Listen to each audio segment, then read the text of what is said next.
জিজ্ঞাসা করিলাম, ওটা তাহলে আকস্মিক নয়? যতই ভাবছি ততই মনে হচ্ছে ওটা আকস্মিক নয়, তার একটা গূঢ় অর্থ আছে। সেই অর্থ জানতে পারলেই সমস্যার সমাধান হবে। আমি বসিয়া ভাবিতে লাগিলাম, রাংতার চাকতির তাৎপর্য কি। যদি ধরা যায় আততায়ী ওটা লাগাইয়াছিল, তবে তাহার উদ্দেশ্য কি ছিল? যদি আততায়ী না লাগাইয়া থাকে, তবে কে লাগাইল? বাড়ির কেহ যদি না হয়, তবে কে? সত্যকাম কি? কিন্তু কেন? ব্যোমকেশ হঠাৎ ধর্মড় করিয়া উঠিয়া বসিল।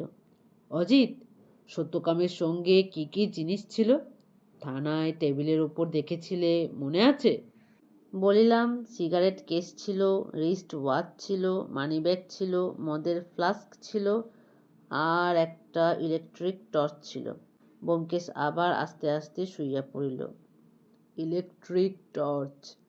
কলকাতায় পথ চলবার জন্যে ইলেকট্রিক টর্চ দরকার হয় না। না, কিন্তু ফটক থেকে সদর দরজা পর্যন্ত যেতে হলে দরকার হয়। ব্যোমকেশ একটু হাসিল। তাহলে সত্যকাম টর্চের আলোয় আততায়ীকে দেখতে পায়নি কেন? সহসা এ প্রশ্নের উত্তর জোগাইল না। কিছুক্ষণ কাটিয়া গেল। তারপর ব্যোমকেশ অপ্রাসঙ্গিকভাবে বলিল, কাল সকালে শীতাংশুর সঙ্গে নিভৃতে কথা বলা দরকার। আমি উচ্চকিতভাবে তাহার দিকে তাকাইয়া রহিলাম, কিন্তু সে আর কিছু বলিল না। বোধ করি কড়িকাঠ গুনিতে লাগিল, কিন্তু লক্ষ্য করিলাম তাহার মুখের বিরস অন্যমনস্কতা আর নেই, যেন সে ভিতরে ভিতরে উত্তেজিত হইয়া উঠিয়াছে। পরদিন সকালে ঘুম ভাঙিয়া উঠিয়া দেখি ব্যোমকেশ কাহাকে ফোন করিতেছে। আমি চায়ের পেয়ালা লইয়া বাহিরের ঘরে আসিয়া বসিলে সেও আসিয়া বসিল।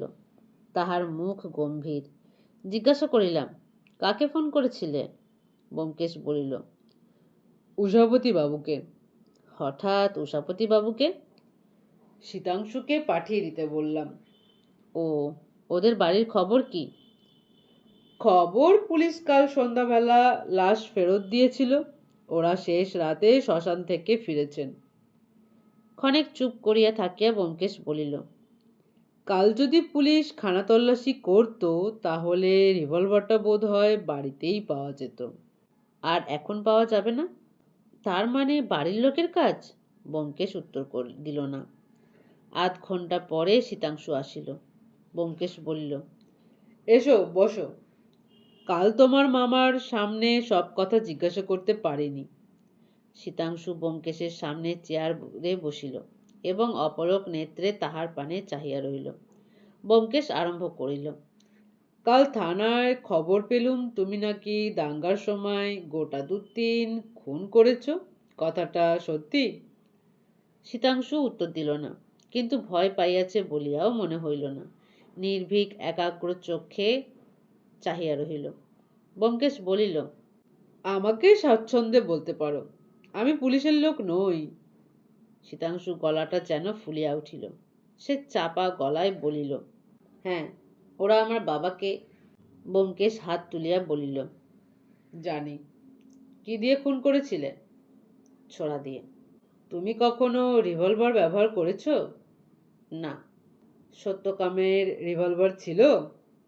জানি না, বোধ হয় ছিল না। বাড়িতে কোনো আগ্নেয়াস্ত্র ছিল কিনা জানো? জানি না। সত্যকামের সঙ্গে তোমার সদ্ভাব ছিল? না, দুজন দুজনকে এড়িয়ে চলতাম। সত্যকাম লম্পট ছিল তুমি জানতে? জানতাম। তোমার বাবাকে তুমি ভালোবাসতে। তোমার বোন চুমকিকেও নিশ্চয়ই ভালোবাসো? শীতাংশু উত্তর দিল না, কেবল চাহিয়া রহিল। ব্যোমকেশ হঠাৎ প্রশ্ন করিল, সত্যকামকে খুন করার ইচ্ছে তোমার কোন দিন হয়েছিল? শীতাংশু এবারও উত্তর দিল না, কিন্তু তাহার নীরবতার অর্থ স্পষ্টই বোঝা গেল। ব্যোমকেশ মৃদু হাসিয়া বলিল, বলতে হবে না, আমি বুঝেছি। সত্যকামকে তুমি বোধ হয় শাসিয়ে দিয়েছিলে। শীতাংশু সহজভাবে বলিল, হ্যাঁ, তাকে বলে দিয়েছিলাম বাড়িতে বেচাল দেখলেই খুন করব। ব্যোমকেশ অনেকক্ষণ তাহার পানে চাহিয়া রহিল, তীক্ষ্ণ চক্ষে নয়, যেন একটু অন্যমনস্ক ভাবে। তারপর বলিল, সে রাত্রে সহদেবের চিৎকার শুনে তুমি সদরে গিয়ে কি দেখলে? দেখলাম সত্যকাম দরজার বাইরে মুখ থুবড়ে পড়ে আছে। কি করে দেখলে? সেখানে আলো ছিল? সত্যকামের হাতে একটা জ্বলন্ত টর্চ ছিল, তারই আলোতে দেখলাম। তারপর মামা এসে সদরে আলো জ্বেলে দিয়েছিলেন। ব্যোমকেশ সিগারেট ধরাইল, 2-3টা লম্বা টান দিয়া বলিল, ও কথা থাক। সত্যকামকে নিয়ে তোমার মামা আর মামির মধ্যে খুবই অশান্তি ছিল বোধ হয়। অশান্তি? হ্যাঁ, ঝগড়া বকাবকি এরকম অবস্থায় যা হয়ে থাকে। শীতাংশু একটু চুপ করিয়া থাকিয়া বলিল, না, ঝগড়া বকাবকি হতো না। একেবারেই না? না, মামা মামির মধ্যে কথা নেই। ব্যোমকেশ ভ্রু তুলিল। কথা নেই তার মানে? মামা মামির সঙ্গে কথা বলেন না, মামিমাও মামার সঙ্গে কথা বলেন না। সে কি, কবে থেকে? আমি যবে থেকে দেখছি। আগে যখন মানিকতলায় ছিলাম প্রায়ই মামার বাড়ি আসতাম, তখনও মামা মামিমাকে কথা বলতে শুনিনি। তোমার মামিমা কেমন মানুষ? ঝগড়াটে? মোটেই না, খুব ভালো মানুষ। ব্যোমকেশ আর প্রশ্ন করিল না, চোখ বুজিয়া যেন ধ্যানস্থ হইয়া পড়িল। আমার মনে পড়িয়া গেল, কাল সকালবেলা উষাপতি বাবুর স্ত্রী সহসা ঘরে প্রবেশ করিলে তিনি বিস্ময়াহত চক্ষে তাহার পানে চাহিয়াছিলেন। তখন তাহার সেই চাহনির অর্থ বুঝিতে পারি নাই। স্বামী স্ত্রীর দীর্ঘ মনান্তর কি পুত্রের মৃত্যুতে জোড়া লাগিয়াছে? শীতাংশু চলিয়া যাইবার পরও ব্যোমকেশ অনেকক্ষণ চক্ষু মুদিয়া বসিয়া রহিল। তারপর নিঃশ্বাস ফেলিয়া চোখ মেলিল। বড় ট্র্যাজিক ব্যাপার। শীতাংশুকে কেমন মনে হলো? মনে হলো সত্যি কথা বলছে। ছেলেটা বুদ্ধিমান, ভারী বুদ্ধিমান, বলিয়া সে আবার ধ্যানস্থ হইয়া পড়িল। আধ ঘণ্টা পরে তাহার ধ্যান ভাঙিল বহির্দ্বারে কড়া নাড়ার শব্দে। আমি উঠিয়া গিয়া দ্বার খুলিলাম। দেখি উষাপতিবাবু। ব্যোমকেশের আহ্বানে উষাপতিবাবু চেয়ারে আসিয়া বসিলেন। ক্লান্ত অবসন্ন মূর্তি, চক্ষু দুটি ঈষৎ রক্তাভ, শরীর যেন ভাঙিয়া পড়িবার উপক্রম করিতেছে। ব্যোমকেশ সিগারেটের কৌটা হইতে তাহার দিকে বাড়াইয়া দিল একটি।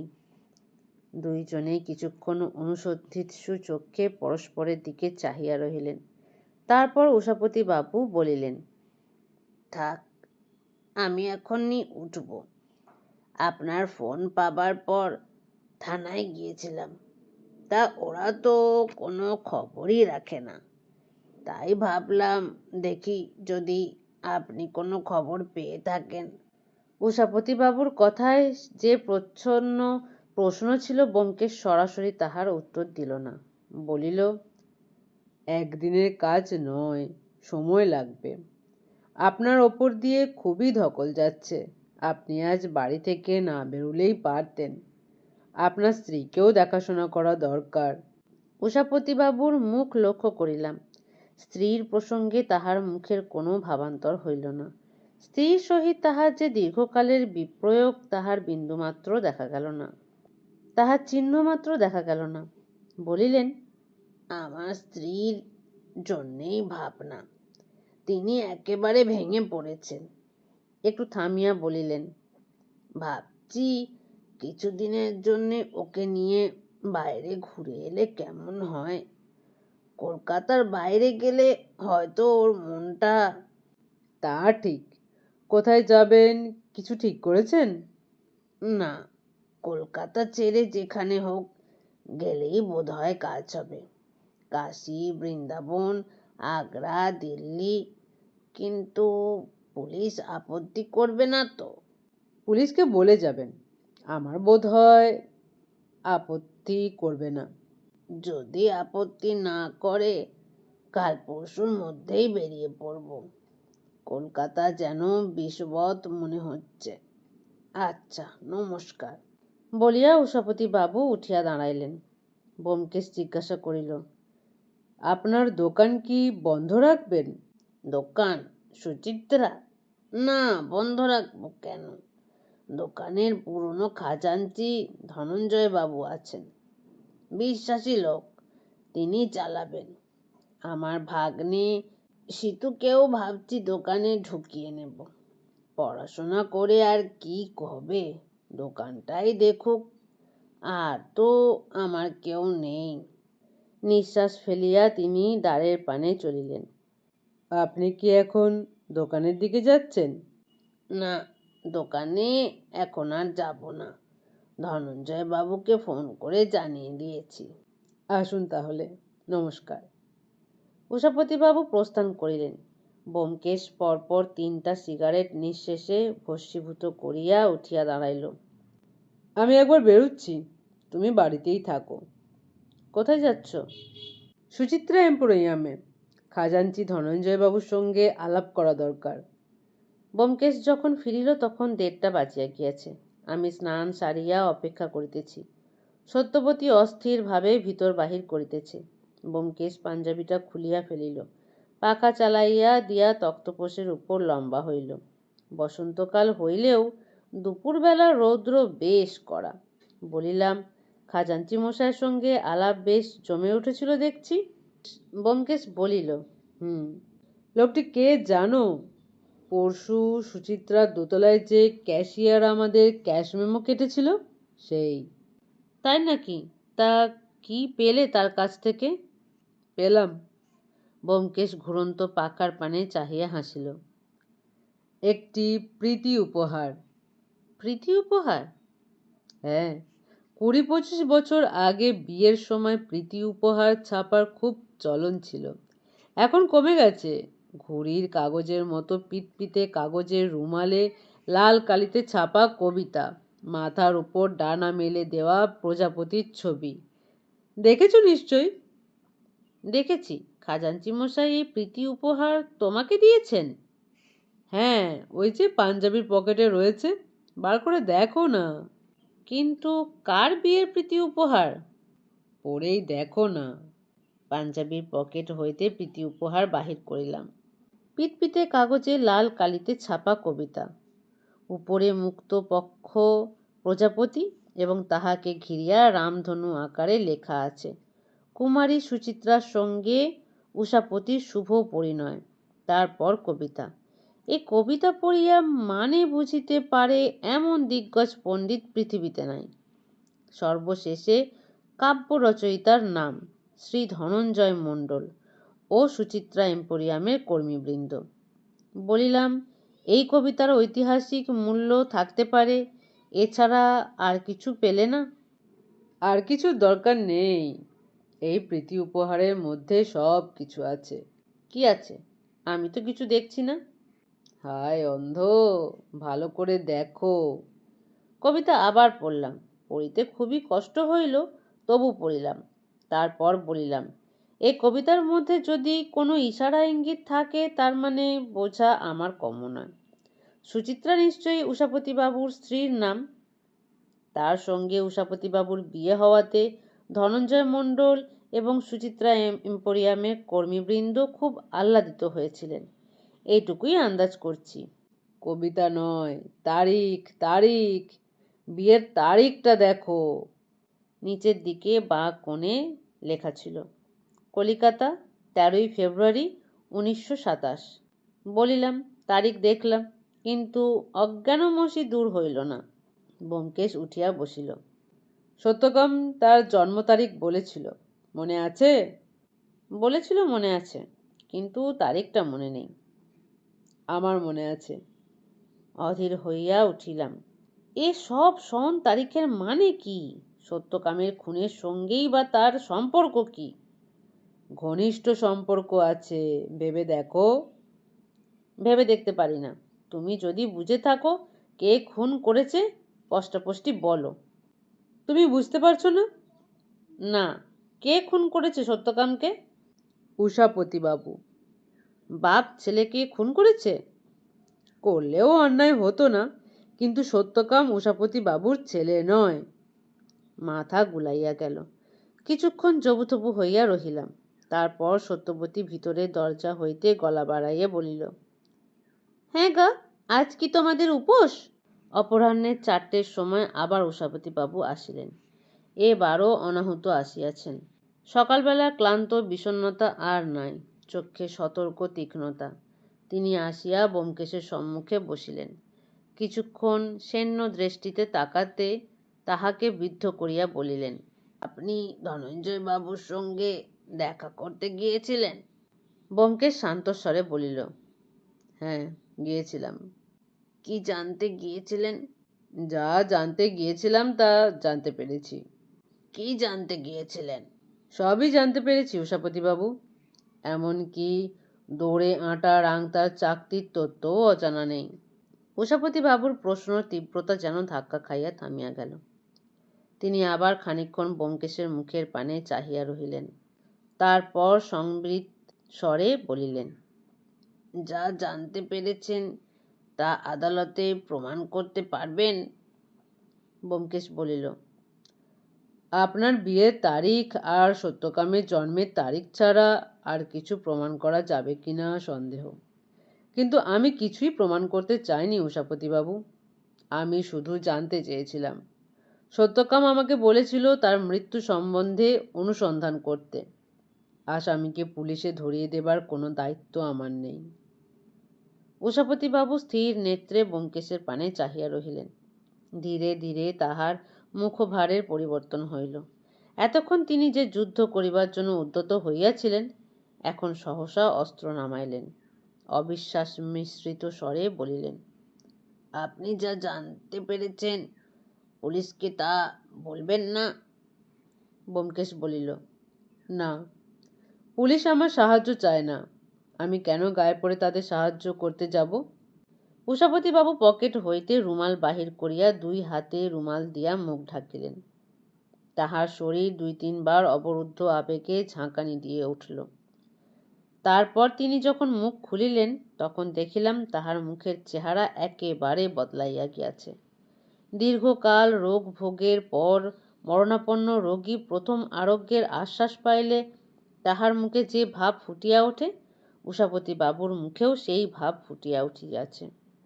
তিনি আরও কিছুক্ষণ নীরবে বসিয়া নিজেকে সামলাইয়া লইলেন। তারপর ভাঙা ভাঙা স্বরে বলিলেন, ব্যোমকেশবাবু, সত্যকামের মৃত্যু কেন দরকার হয়েছিল আপনি শুনবেন? ব্যোমকেশ বলিল, শুনব, আপনি সব কথা বলুন। উষাপতিবাবু একবার কাতর চক্ষে আমার পানে চাহিলেন।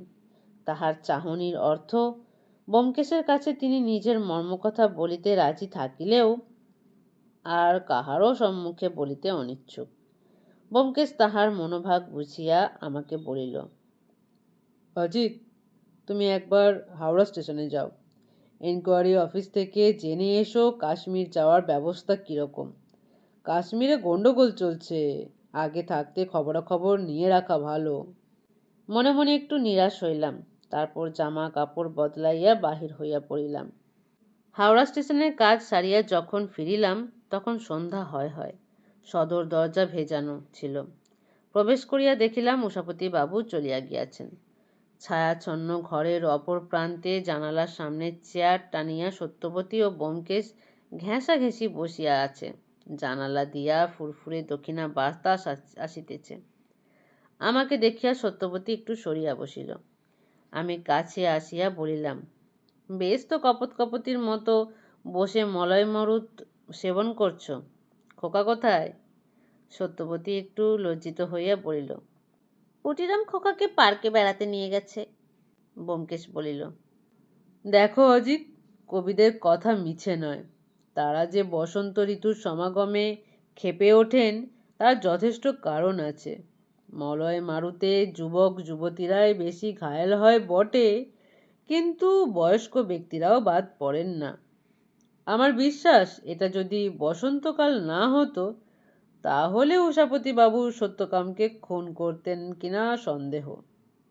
বলিলাম, বলো কি, বসন্তকালের এমন মারাত্মক শক্তির কথা কবিরা তো কিছু লেখেননি। ব্যোমকেশ বলিল, স্পষ্ট না লিখলেও ইশারায় বলেছেন, শক্তিমাত্রেই মারাত্মক।